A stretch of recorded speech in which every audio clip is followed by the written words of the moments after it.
Azoul, bonsoir à tous. Une fois de plus, notre pays vient de connaître un drame, une tragédie qui a connu son paroxysme en Kabylie avec les incendies qui ont ravagé des milliers d'hectares, détruit des villages entiers, mais surtout emporté des dizaines de vies humaines en endeuillant autant de familles. Du fait de l'imprévoyance, de mauvais choix ou simplement du déni, ce désastre n'a pas pu être évité. Mais dans ce tunnel, dans ces ténèbres, deux éléments viennent apporter des lueurs d'espoir malgré tout. Le premier, c'est l'élan de solidarité extraordinaire qui s'est manifesté envers les victimes immédiatement au pays, mais aussi dans la diaspora. Le deuxième, et c'est peut-être symboliquement le plus fort, c'est la réaction du père de la victime qui a été immolé, assassiné à l'Arba'anati Rathin. Ce père, dans la grandeur d'âme, dans la générosité de cœur, a probablement sauvé le pays d'une guerre civile, mérite notre reconnaissance. Et naturellement, nos pensées à tous doivent accompagner les familles endeuillées. C'est ce qui m'a amené à m'imposer le silence pendant tous les premiers jours qui ont suivi ces incendies. Il y a maintenant assez de recul. Il y a aussi suffisamment de témoignages, de documents pour essayer de faire une lecture sereine mais sans complaisance de cette tragédie. Nous pouvons situer les causes lointaines et immédiates de ce qui a amené ce malheur. Nous pouvons aussi analyser le traitement politique et médiatique qui en a été fait. Nous sommes aussi en mesure de tirer les premières conséquences évidentes et celles plus complexes de ce qui restera de ce malheur. Nous pouvons enfin voir quelles sont les pistes qui peuvent s'ouvrir à nous, parce qu'il faut malgré tout essayer de rester positif si l'on veut éviter au pays d'autres décombres. Du point de vue des causes lointaines, nous les connaissons tous. Lorsqu'un pays commence son indépendance par un coup d'État contre l'instance légale qui était le GPRA, lorsque l'on exécute un jeune colonel de l'ALN au motif qu'il aurait appelé à la sécession du Sud, ce qui était faux, lorsque l'on assassine Mohamed Khidr, Allah yarhamou, à Madrid parce qu'il avait émis, il était légitime pour le faire, un avis contraire à ce que préconisait le régime d'alors. Lorsque l'on étrangle Karim Belkacem, il ne faut pas s'étonner que le désespoir, la violence engendre le désenchantement. Plus immédiatement, beaucoup de nos concitoyens ont alerté, condamné, certains même ont déposé des plaintes contre un certain nombre de propos prononcés publiquement contre les Kabyles. Ces propos n'ont pas été tenus par des yeux luberlus dans un bain mort ou dans un café. Ils ont été tenus par une députée, pour d'autres par un sénateur, d'autres enfin par un ancien ministre qui aspirait à être chef de l'État. Plus grave, des notables de Mostaganem ont tenu cénacle pour faire une proposition d'un ethnocide, un programme qui libérerait l'Algérie du péril kabyle, puisqu'ils ont proposé d'atteindre le zéro kabyle en Algérie. Il ne faut donc pas s'étonner que tous ces propos restés sans sanction jusqu'au moment où nous parlons aient aggravé des passions sur lesquelles certains ont pu embrayer pour faire passer des avis ou des idées qui jusque-là n'avaient aucune chance d'être entendues. L'affaire d'Arba'anati Rathin doit nous interpeller. Certains disent, on peut l'admettre, qu'il y a eu manipulation. Il faudra encore chercher, il ne faut jamais s'emballer dans ce genre de situation, mais le traitement qui en a été fait, d'un point de vue politique et médiatique, pousse à la plus grande prudence vis-à-vis de ce qui a été présenté par les autorités officielles. Jusqu'à maintenant, on ne sait pas de manière certaine ce qui a amené la victime auprès de la police. Est-ce des citoyens qui l'ont remis à la police? Est-ce lui-même qui se serait rendu à la police? Les deux versions émanant d'instances officielles sont en train de se télescoper. Par ailleurs, des arrestations ont eu lieu et c'est normal, mais certains éléments inconnus de la région courent toujours. Ce n'est pas pour disculper celles et ceux qui étaient sur place. Il y a 20 ans de cela, cette chose, cette horreur n'aurait pas pu se produire. J'ai le souvenir très net d'une provocation qui a eu lieu à Oued-Aïssi auprès de certaines populations installées récemment dans cette localité. Nous étions en 1980. Ces populations arabophones, peut-être affolées, peut-être persuadées que ce que nous disions pouvait être une menace, avaient témoigné une certaine bienveillance, voire une certaine fidélité au service de police, au service de sécurité qui nous pourchassait. Nous avons immédiatement pris l'affaire en main. Des étudiants, des infirmiers, des syndicalistes de la Sonelec ont invité les habitants de la périphérie pour faire un cordon sanitaire autour de ces populations et aucun incident, malgré les provocations qui ont eu lieu, ne s'est produit. Si donc l'incident de l'Arba'a Nathiratna a eu lieu, c'est bien parce qu'une certaine régression a aussi atteint cette région qui fut longtemps exemplaire à mains égards en matière de civisme. Du point de vue maintenant du traitement médiatique, nous avons tous suivi la conférence de presse de la DGSN.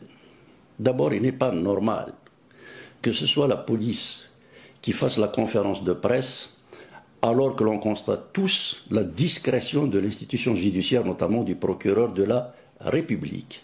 La police est là pour enquêter, investiguer, fournir les éléments de ses recherches à la justice qui doit instruire un dossier. Nous sommes dans une situation rigoureusement inverse de celle qui prévaut dans un état de droit. C'est la police qui communique, je dirais même que c'est la police qui monte le dossier, qu'elle transmet ensuite à la justice pour exécuter les résolutions auxquelles les services de sécurité sont arrivés. Ce n'est pas très simple. Et ça n'ajoute pas à la crédibilité de la parole publique dans cette affaire. Du point de vue maintenant des conséquences qui peuvent, hélas, advenir de cette affaire, il y a les conséquences immédiates. Il semble bien que tout soit mis en œuvre pour désigner une fois de plus la Kabylie comme un danger à la cohésion nationale. Le fait de montrer le cadavre calciné en train d'être égorgé lors de la conférence de presse est un acte d'irresponsabilité majeure. Comme d'ailleurs le sont les présentations des présumés coupables qui ont été placés devant les caméras alors qu'ils étaient menottés. Ces pratiques doivent être dépassées. Les avis télévisés ont pensé en être sortis. On en a abusé tant et plus dans les années 70 avec les affaires de bombes et même en 80 pour un ami. Et on observe aujourd'hui que l'on y revient. On y revient pourquoi? J'insiste sur cet aspect des choses parce qu'il est révélateur des tensions politiques de l'équipe dirigeante aujourd'hui. On assiste à un décapage, à une élimination du clan Bouteflika par un autre clan. Ce n'est pas en remplaçant un clan par un autre qu'on va régler les problèmes du pays. Et ces méthodes, héritées du stalinisme qui a façonné les premières équipes des services spéciaux algériens reviennent au galop et la nostalgie boumedieniste apparaît comme la planche de salut au pouvoir actuel. Je leur dis en tant que citoyen, en tant que patriote, c'est une erreur, c'est inefficace et vous faites fausse route. Tout le monde connaît les oppositions qui m'opposent à un homme comme Ouyahia. J'ai été profondément choqué de le voir menotter le jour de l'enterrement de son frère. Je ne connais ni de près ni de loin l'ancien dirigeant de Sonatrach qui vient d'être extradé vers l'Algérie. On ne le présente pas enchaîné devant des caméras pour exciter la foule. Lorsque l'on excite les bas instincts de la meute, on prépare des excès, des dérapages, la violence sociale. Il est extrêmement difficile d'en sortir lorsqu'elle s'est enracinée. Tout cela pour dire donc qu'on est dangereusement en train de repartir vers des pratiques politiques dont le peuple algérien pensait malgré tout être sorti depuis la fin des années 70. D'un point de vue médiatique, donc, il y a des signaux qui n'assurent pas une clarté dans l'instruction de cette affaire et ça ne contribuera pas à l'apaisement des esprits. Ça peut même être l'objet d'excitation ou de manipulation de clans qui souhaiteraient entretenir ce qui peut devenir une véritable guerre civile. Quels sont maintenant les enseignements que l'on peut en tirer? Il semble évident que pour diverses raisons, le régime actuel ne soit pas en mesure, en tout cas, n'ait pas la volonté de tirer les conséquences d'un échec global qui prévaut depuis 1962.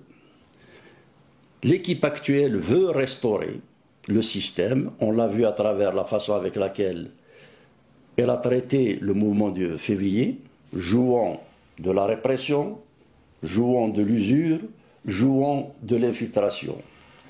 On le voit aussi avec la façon avec laquelle elle reste dans le déni pour ce qui concerne ces incendies. Et l'affaire de l'Arba Thiarathen, à mon avis, vise deux choses. La première, c'est de faire diversion sur l'incurie, l'incapacité des pouvoirs publics, je reviendrai là-dessus. La deuxième, c'est de désigner la Kabylie parce que, malgré la stigmatisation, malgré toutes les opérations qui ont été montées contre elle depuis 1962, ce n'est pas la peine de repartir jusqu'à Cap Sigri, les poseurs de bombes, etc., etc., le combat démocratique, les luttes citoyennes menées en Kabylie ont fini par trouver écho en dehors de cette région. Or, s'il y a une chose sur laquelle le système algérien n'admettra jamais la moindre évolution, c'est de décaler l'organisation de la cité autour de la citoyenneté. C'est ce qui fait que, aujourd'hui encore, cette solidarité qui s'est manifestée dans les populations à l'endroit de la Kabylie a probablement précipité une manipulation de plus contre cette région. Ce qu'il faut bien entendre aussi, c'est que cette diversion permet d'évacuer l'incapacité des pouvoirs publics sur une tragédie qui était à la fois prévisible et évitable. On sait aujourd'hui que des cadres de la protection civile ont alerté il y a plusieurs années de cela sur les risques qui pesaient sur le patrimoine forestier algérien avec naturellement les dégâts humains qui pouvaient s'en suivre. Il y a 5 ans de cela, des cadres ont fait une proposition pour l'acquisition de 5 canadaires. L'affaire était avancée, le dossier était ficelé et la présidence de la République a bloqué ce dossier. Donc ce n'est pas parce qu'on n'a pas pensé aux instruments qu'il fallait pour prévenir et traiter les incendies, c'est parce qu'on a fait le choix de ne pas s'en prémunir. La même chose a prévalu pour ce qui est de la santé publique.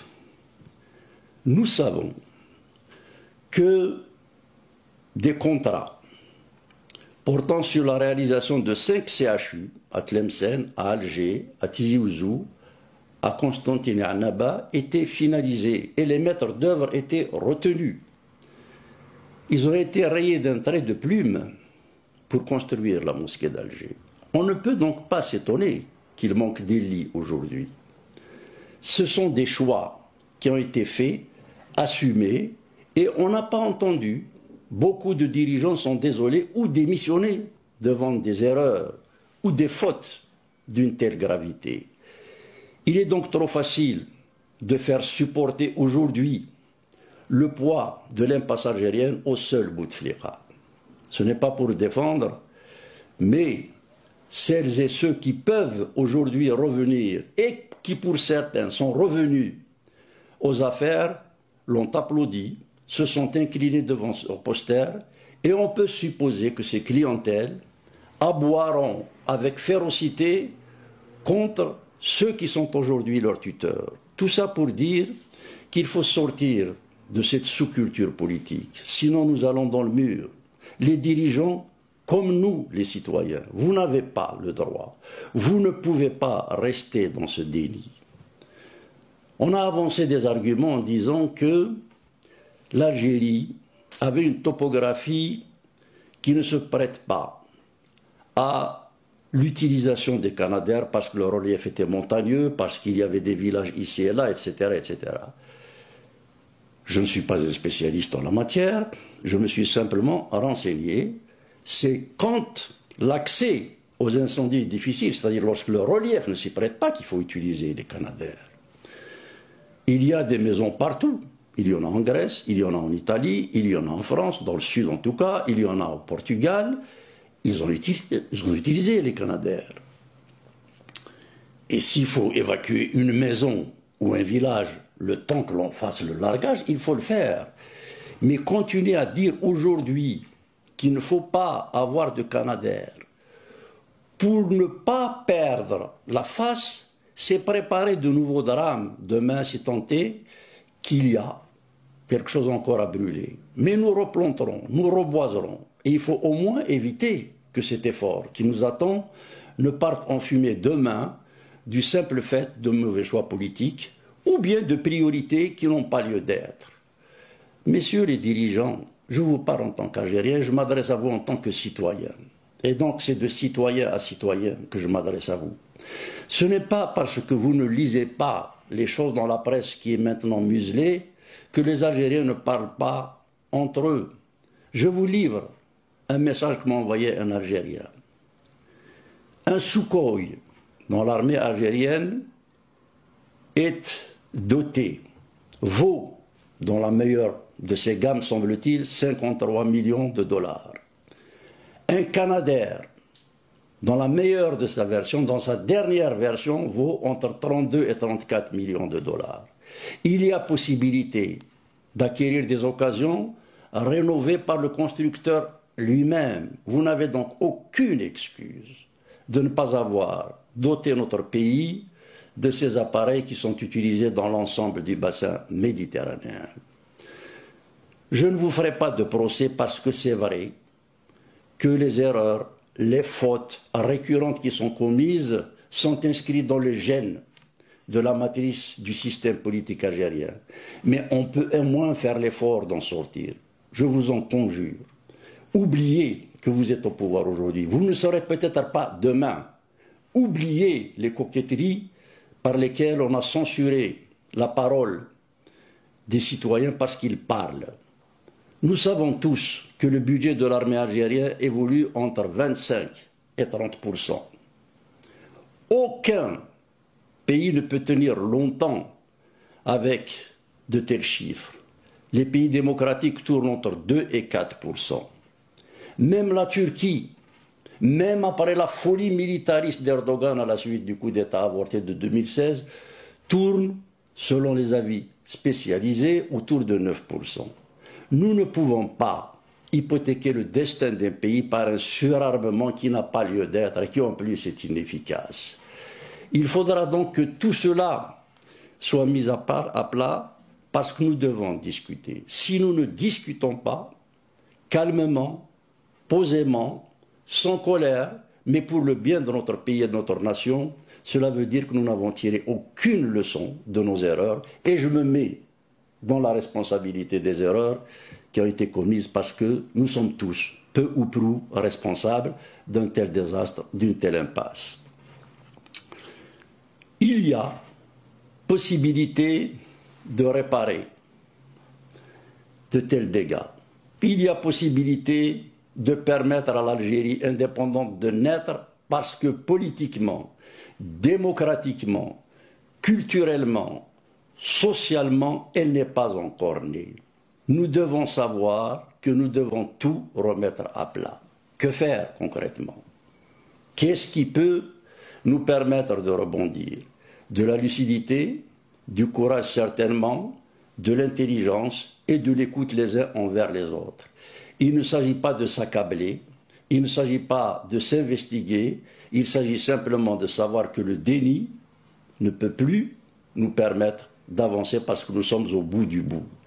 Les ressources financières s'épuisent, la colère monte et on peut supposer que cette fois-ci, elle ne s'exprimera pas de manière aussi pacifique qu'elle l'a été en 2019 et en 2020. Nous devons donc être suffisamment lucides pour dire que nous devons tourner une page pour écrire une nouvelle. Sur quoi pouvons-nous nous appuyer? J'entends mes concitoyens qui me disent que faire? Les analyses, ça suffit. Les discours, ça suffit. D'abord, ce n'est pas vrai. Il faut des analyses. Lorsque l'on a identifié les problèmes, lorsque l'on est d'accord pour pouvoir en traiter, les débattre, c'est déjà un grand pas de fait vers leur résolution. Maintenant, il y a deux axes sur lesquels on peut s'appuyer et qui sont immédiatement opérationnels. Le premier, je l'ai évoqué auparavant, c'est ce formidable élan de générosité qui est monté du tréfonds des âmes de nos concitoyens. Nous devons mieux l'encadrer, nous devons le valoriser au lieu de le stigmatiser comme l'a fait l'ambassadeur d'Algérie à Paris, qui a eu des propos absolument irresponsables. Un pays digne de ce nom aurait immédiatement rappelé son représentant. On ne dit pas à des citoyens qui ont eu le patriotisme, le civisme de s'organiser spontanément autour de leur projection de leur comité de village, nous n'acheminerons pas vos dons parce que je ne suis pas le responsable d'une région. D'abord, cette région, tu la représentes, et puis en tout état de cause, le comité de village ne représente pas le peuple algérien. C'est à toi d'essayer de sensibiliser les autres catégories pour promouvoir ce civisme, pour faire l'apologie de cette générosité afin qu'elle devienne la norme dans la diaspora algérienne au lieu de l'entraver. Il y a donc cette générosité, ce civisme qu'il faut entendre, qu'il faut savoir canaliser, mais pas du tout dans des organisations politiques. Il y a une dissolution de la classe politique et cette tragédie vient de la révéler un peu plus. Nous ne sommes pas là pour faire une proposition d'un cadre partisan. Il ne s'agit pas de cela. Ce qu'il faut, c'est rassembler les gens dans un cadre qui promeut la citoyenneté, qui assure très concrètement la mobilisation autour de tâches concrètes. Je l'ai dit tout à l'heure, il faudra reboiser ce qui a été brûlé. C'est un immense chantier autour duquel nous pouvons organiser nos intelligences et nos énergies. À l'intérieur du pays, il est impossible, en tout cas il est extrêmement difficile de s'organiser, de s'exprimer, de se rencontrer, puisque je l'ai dit maintenant, le retour du boumdionisme semble tenter, hélas, les dirigeants actuels. La diaspora donc doit essayer d'élargir son regard, sa réflexion, pour donner plus de sens, de valeur et d'amplitude à cet élan de mobilisation et de générosité. Il faudra soigner, il faudra nettoyer, il faudra reconstruire, il y a à faire, et ce n'est pas la première fois, que la diaspora algérienne aura été déterminante dans un moment critique de notre nation. Elle peut l'être encore plus cette fois-ci, parce que du fait de la nature du système politique algérien, ceux qui sont sortis du pays, ceux qui ont quitté le pays contraints et forcés pour la plupart, sont des cadres ou des jeunes. L'expertise du pays est hélas à l'étranger. Il faut absolument la mobiliser, la valoriser pour la rentabiliser. Ce qui a été fait sur le plan de la solidarité concrète peut être fait en matière de défense, de mobilisation, lorsqu'il s'agit d'assurer les droits de nos concitoyens qui sont aujourd'hui malmenés et dont beaucoup, nous le savons tous, sont en prison. Il y a à faire, il y a des élans de solidarité dont la symbolique du père de la victime de l'Arba'ana Tirathan ne doit pas partir dans l'oubli ou après une émotion de quelques semaines. Ce sont des éléments qui peuvent permettre d'embrayer sur une nouvelle perspective et naturellement cette rénovation nationale s'applique aussi à la Kabylie. La Kabylie est aussi atteinte. Si des jeunes, même s'ils n'ont pas été acteurs de l'agression de la victime, sont restés indifférents, cela doit nous interpeller. Pourquoi nos enfants sont-ils restés passifs devant ce qui peut être possiblement ou même probablement une provocation du pouvoir ou de l'un de ces clans? Cela doit nous amener à regarder ce qui se passe aussi chez nous. منزي سزاغور تسيلا سرع دي مقرن اشو يغسلك نزيه دا شو جاني من زلنا ذا وال يتسراني ووال حشامي ديرس الراي الصواب. C'est la parole qui fait écho à la parole jusqu'à ce que le compromis ou le consensus vienne à s'imposer à tous et à être adopté par la collectivité. Cette capacité à échanger, cette capacité à s'écouter est en train de se perdre. Athan asgilf ذو يبغى هذا مظل أول لا عقل المعقول. ماذا قلنا نوي نولي ثقين تسلا سرادي مقرن. Nous devons absolument savoir que le seul capital dont dispose la Kabylie, c'est le débat. Le débat libre, le débat transparent, le débat adulte, le débat fraternel. C'est parasitisme induit par un populisme dangereux qui est en train de produire de l'invective, de l'intimidation, voire de la violence, amènera d'autres incidents de l'Arba'ana Tirathan. Mais il a une vedara, mais il a une lieralna, tamourliagien.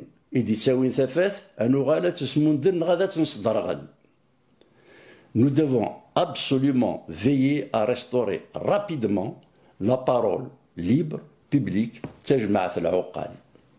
nous avons greffé sur ces valeurs ancestrales, et je ne fais pas de la nostalgie gratuite, la raison scientifique, ذايني غيصاوضنا لارمي إذن سولي ثمورث القبائل القارثية ذايني تيصاوضنا لارمي تمقول ندغورس ويذني يقارن فرنسا يكون يدي ربان أتوغالم ذا المثول ذا نشتاقين ذا ولاقين إذن غير يجي كان في غير غروان دا النظام nous devons absolument veiller à ce que le patrimoine culturel, citoyen, social qui prévaut en Kabylie soit restauré rapidement. Il y va de son intérêt, de celui du pays et de toute la région d'Afrique du Nord.